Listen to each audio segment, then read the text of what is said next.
why should it be a problem? If I'm smart enough to have multiple options, you should be admiring me. You shouldn't be criticizing. Now, वो Americans को lecture करते रहे हैं, अमेरिकी secretary of state को lecture देते रहे हैं उनकी मौजूदगी में। मिसाल के तौर पे उन्होंने कहा कि जो गुड पार्टनर्स होते हैं वो चॉइसेस देते हैं, और जो स्मार्ट पार्टनर्स होते हैं वो उनमें से कुछ चॉइसेस को अडॉप्ट कर लेते हैं। I couldn't find a better set of people to be with on the stage. So thank you for whoever put us all together. Your question, do we have multiple options? Answer is yes. Is that a problem? Why should it be a problem? If I'm smart enough to have multiple options, you should be admiring me. You shouldn't be criticizing. और जो मजे की बात ये थी कि वो Americans को लेक्चर करते रहे हैं, अमेरिकी सेक्रेटरी ऑफ स्टेट को लेक्चर देते रहे हैं उनकी मौजूदगी में। देखें जी, पहले तो डिस्प्यूटेड इशू था, लेकिन अब नहीं रहा, क्योंकि इंडिया ने अपने अंदर दम करके उसको एक प्रॉपर सूबा बना लिया है। नरेंद्र मोदी उनके हिस्ट्री का सबसे जो अच्छा प्राइम मिनिस्टर है, सबसे ज्यादा डेवलपमेंट नरेंद्र मोदी के दौर में हुई है। उल्टा बरक्स हमारे इधर कोई ऐसा काम नहीं हुआ है। जो हमारे जो आस पड़ोस की कंट्रियां हैं उनमें से सबसे ज्यादा तरक्की इंडिया कर रहा है, मानते? जी हाँ, हम इस बात को तस्लीम करते हैं। डॉक्टर जयशंकर वो एक बड़ी इम्पोर्टेंट म्यूनिख सिक्योरिटी कॉन्फ्रेंस में म्यूनिख में है, और कुछ उन्होंने बातें की हैं that are regarding global south, that are regarding our region. क्या टेक्नोलॉजी का लिहाज से हम मुकाबला कर सकते हैं इंडिया का? नहीं। कौन सी टेक्नोलॉजी की बात कर रहे हैं हम? लेदर की। इंडिया को ये जुर्रत हुई कि उसने कश्मीर को, जम्मू कश्मीर को अपने साथ मिला लिया, और अब उसकी नजरें जो हैं वो पाकिस्तान के आज़ाद कश्मीर की तरफ हैं। और यहाँ को बताएं कि रूस से बढ़ते ताल्लुकात पर मगरबी ममालिक में भारत के खिलाफ शदीद तशवीश पाई जाती है। जय हिंद दोस्तों, स्वागत है आपका हिंदुस्तान वन में। तो दोस्तों, आगे वीडियो में आपने देखा विदेश मंत्री एस जयशंकर ने रूस के साथ जारी व्यापार के बीच अमेरिका के साथ भारत के संबंधों को संतुलित बनाने रखने के लिए शनिवार को मजाकिया लहजे में अपनी तारीफ के और कहा कि यह हमारे लिए कोई परेशानी का सबब नहीं है। दिलचस्प बात यही है कि जयशंकर जिस वक्त म्यूनिख में एक सुरक्षा सम्मेलन के एक सत्र में यह टिप्पणी कर रहे थे, उस दौरान अमेरिकी विदेश मंत्री एंटी बिल्कन और जर्मन के विदेश मंत्री एनालेना बेयरबॉक भी वही मंच पर मौजूद थे। जयशंकर ने सवाल पूछा गया था कि रूस के साथ व्यापार जारी रखते हुए भारत अमेरिका के साथ अपने बढ़ते द्विपक्षीय संबंधों को कैसे संतुलित कर रहे हैं। इसके जवाब में उन्होंने कहा, क्या यह एक समस्या है? यह एक समस्या क्यों होनी चाहिए?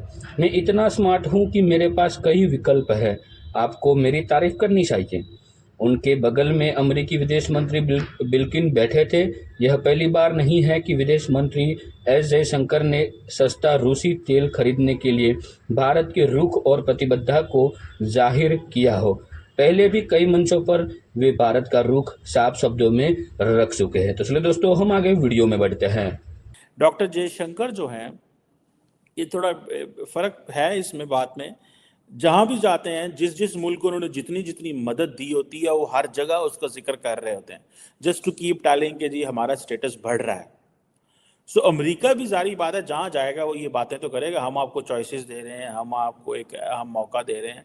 आप क्या कर रहे हैं? आप वहां पे क्या कर रहे हैं अगर हम आपको मौका दे रहे हैं?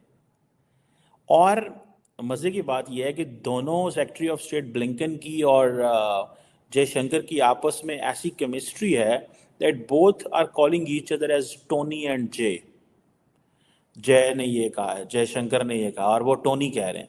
So look at the level of the confidence and look at the level of the conversation both the countries are having, जिसमें ये इसमें जर्मन पार्टनर भी उनकी थी, बैठी हुई थी, जिसमें मुझे बड़ी इंपॉर्टेंट एक बड़ी बात लगी which I really want to share, and I think Pakistan is out of the game and how India is playing the game. Tony Blinken ने ये कहा कि if you are not at the table, you are on the menu. It means कि अगर आप table पे बैठ के खाना नहीं खा रहे तो यकीनन आपका ही खाना खाया जा रहा होगा। ठीक है, so you have to survive here. So survival of the fittest है ये. So if you are on the table, if you are not on the table, you are on the menu. मतलब ये कि अगर आपने अपने आप को सर्वाइव ना किया, ये मैसेज है पाकिस्तान के लिए भी कि हम तो इस वक्त मेन्यू बने हुए हैं and they are on the table. जो अगर सही बात देखी जाए इस खित्ते में, अगर हम हैं मेन्यू में हैं, हम किस चीज़ में, हमें तो दुनिया खा रही है इस सेंस में कि हम कहते हैं कि हमें यहाँ से भी टांग मार रहे हैं, वहाँ से बाजू मार रहे हैं, वो धक्का दे रहे हैं, वो हमें ये कर रहे हैं, हमारा दुश्मन की साजिश हो गई, फलां हो गई. So India is on the table with the Americans, they are talking of everything and Pakistan is in the menu. Not in terms of India, America ने पाकिस्तान को मेन्यू पे रखा, हमने खुद अपने आप को मेन्यू में रखा हुआ है. हम खुद अपनी जो चॉइसेस हैं उनको ख़त्म हमने कर दिया है.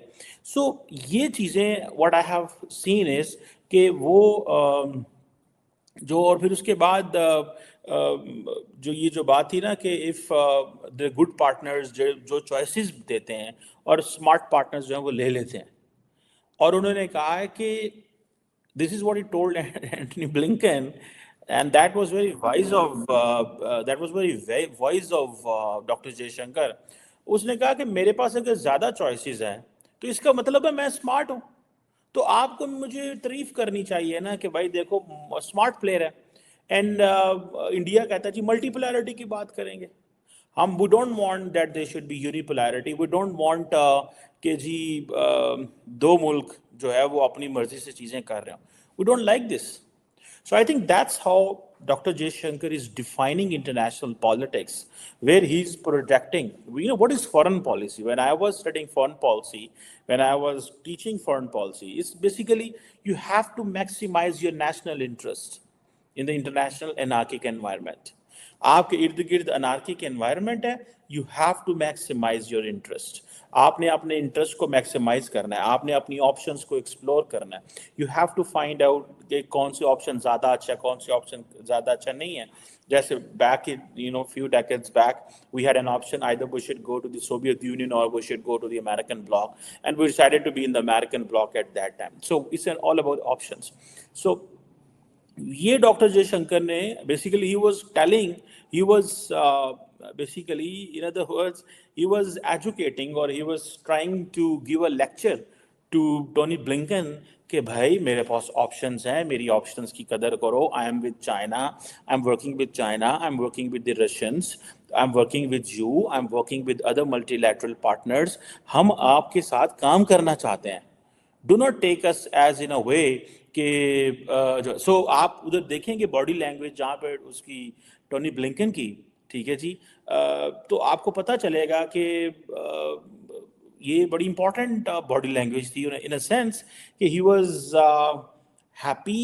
मिलना बेसिकली इंडियंस की तरफ से एक मैसेज था यूएस के लिए और वेस्ट के लिए कि हम जो है वो बहुत स्ट्रांग हैं, और अगर आप हमारे साथ ऐसे करेंगे तो हमारा पुराना कैंप जो है रशिया उसमें जाके बैठेंगे. तो ये एक किस्म की जो बुग़्ज़ चाइना के अंदर जो वो इंडिया को एक जो है सपोर्ट करते चले आए थे, ट्रेड के लिहाज से, मिलिट्री इक्विपमेंट के लिहाज से, और इलाके में उसकी जो थानेदारी जो है रीजनल पुलिसमैन जो बना रहे थे या इंडियन ओशन के अंदर उसको एक नुमाया रोल अदा कर रहे थे यूएस और यूरोपियन यूनियन स्पेशली यूके, तो उसको एक बड़ा सेटबैक मिला है. तो प्यूटन ने इसको सही मानों में कैश किया, और मैं समझता हूँ कि इंडिया जो हमेशा से, मैं उसको मुहावरतन अगर कहें कि मुंह पे राम राम और बगल में छुरी रखता है, तो उसने वैसे तो न्यूट्रलिटी का बात की, लेकिन जब बात की वहां पे फॉरेन मिनिस्टर के साथ मुश्तरका प्रेस कॉन्फ्रेंस मॉस्को में, तो उसने कहा कि दुनिया चेंज हो रही है, इकोनॉमी ने भी चेंज होना है, और सबसे इंपॉर्टेंट बात की कि वर्ल्ड ऑर्डर ने भी चेंज होना है.